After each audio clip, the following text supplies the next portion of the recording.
Well, I see a lot of critiques, whether it's through my own videos or whether it's through other people's videos, about this type of shielding and how that guard sucks. One of the reasons why they say this is because your hands are too high and your ribs are exposed, which is why I would not really use this as a guard per se, at least in the way that some people think it is.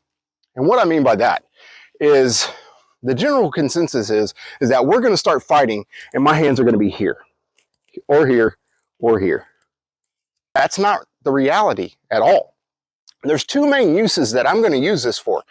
Use one is if I'm caught off guard and the first initial flinch response, if somebody's going to hit me in the head or whatever, the first initial flinch response is causing my hands to come up here.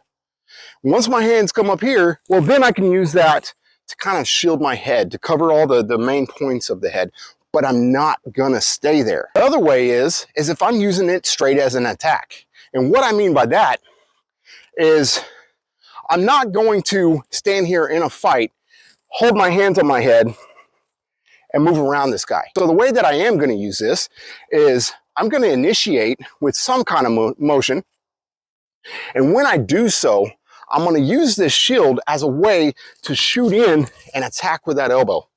When I do this, there's a couple things that can happen. If this person has a really good guard and they have their hands up and my hands are running straight into their guard, I can actually close this gap safely by covering my head and I'm coming straight in with the elbows. Now, if the elbow hits their arm, that's okay, because once I get in here, I'm in close, and this allows me to be able to manipulate and follow up with other attacks. Another thing that could happen is if I go to throw this punch and they leave their arm out, I can use a form of trapping and maybe grab onto that arm, drag it down just a little bit, and then shoot in with that elbow. Still landing the elbow, it's still very effective.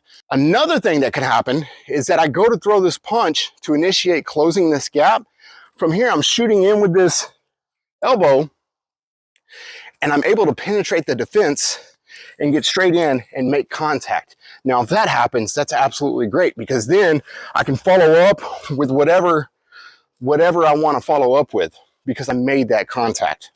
I just want to remind you that this is one of those things that is just a tool for your toolbox. It's a very useful tool if you understand how to use it. It's really hard to drive a screw when all you have is a hammer. So understanding how to use this and what environment to use it in is absolute key. Now, I don't necessarily think that this should be all you do. I don't think it should be your cornerstone, and I don't think you should devote all your time to just learning how to effectively cover your head, because it leaves a lot out. But if you have a decent striking foundation, maybe even a little bit of grappling or whatever, you can cover every range of the combat aspect.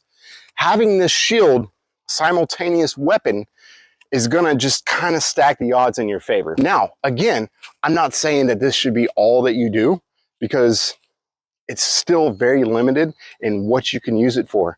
But like anything else, the more you learn about what it is that you're trying to accomplish, which for most people is to stay safe, the more you learn about it, the better off you're gonna be.